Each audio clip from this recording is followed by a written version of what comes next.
This is the KLIMT Folio, a chipboard covered folio that measures 9¼ by 9¼ and it has a 1¼ inch spine. And this project is an online class for the Urban Scrapbook. So there will be a link down below in the description box for you towards the page where you can purchase the online class. The KLIMT Folio is called the KLIMT Folio because I've used the Stamperia collection, the KLIMT collection, to decorate it. And for that I've used one 12 by 12 collection pack and one of the 12 by 12 background collections, and that's more than enough to decorate the folio. On top of those two paper packs, I've also used one of the decorative chips from the collection, the cards collection, that's a package, and some of the clear die cuts. I didn't really use a whole lot of them, but you can use more of that if you want to, of course. The wooden chip is incorporated in the cover. That's an optional element. It's really synced in there, and of course in the tutorial I show you how you can do that as well if you want to. And the outside is pretty plain other than that element right here.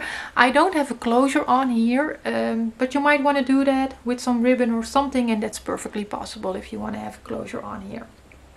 The tutorial, what will you get? You will get a PDF file with all your cutting and scoring instructions, supply list, and in there you will also find links towards the videos. So you will get 12 videos in total, 6 step-by-step videos for construction of this folio, and then 6 more videos that are process videos of the decorating. So they are a little bit speed up with some music. Most of the videos are with music, and I'll show you what papers do I use, how I've cut the paper, but I don't give measurements for every single piece. I do explain how I determine the measurements. So I hope that makes sense, but if I would have to film everything while I talk and give measurements, you will have hours and hours of video material.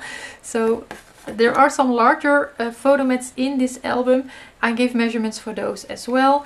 Like this is from the cards collection. I just place stuff from that throughout the album.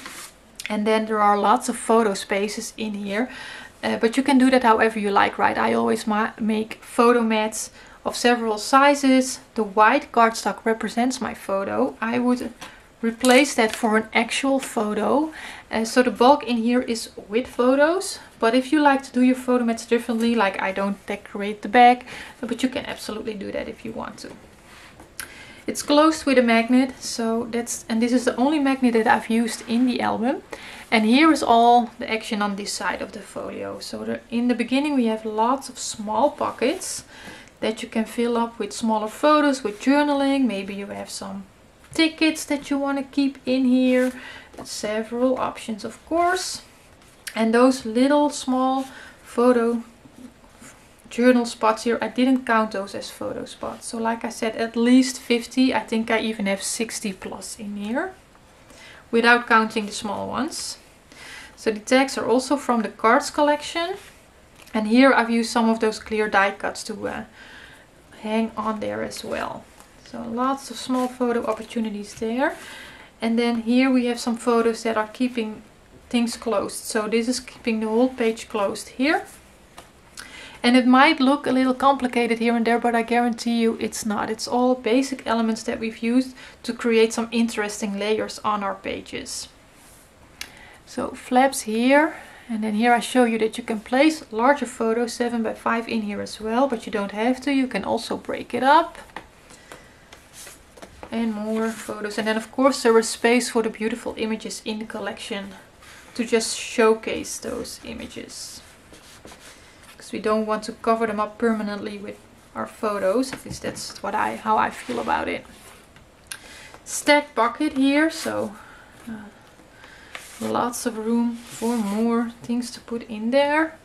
So how I did that with all the continuous patterns in the album, I'll show you that in the videos. From the card collection, some flaps for photos here.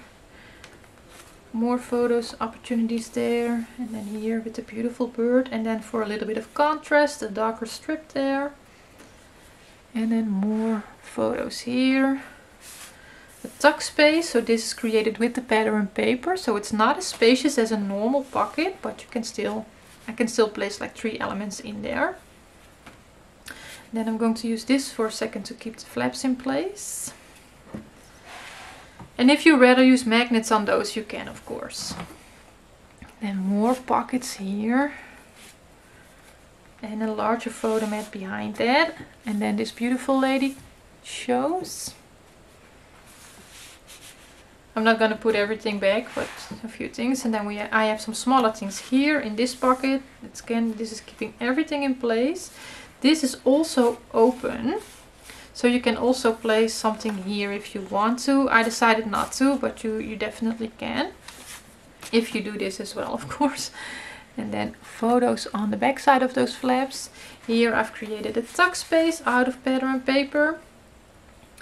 But you can also leave it just like this and just enjoy this beautiful image. We can open that one more time. And you can place full-size photo here as well. I want to show you. But it will stick out, right? So that goes for a lot of the smaller spots. So you can do that, but you just have to close that one first and then the other one on top. And then you can still fit full-size photos there if you rather do that than the smaller ones.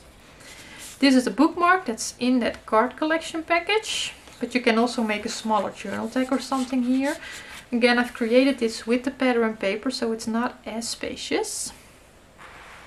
And then here, for me, the famous image of the kiss. We can flip that up for photo spots there. And then another stack pocket, so there is lots of room for more photos right there. So this is that folio. And although the paper collection might be a little bit different than what you're used to, it pushed me out of my comfort zone, but once I started working with it, I found it was actually really easy to decorate my album with, except for a few spots that you will see in the video as well, that I struggled with some of the colors here and there.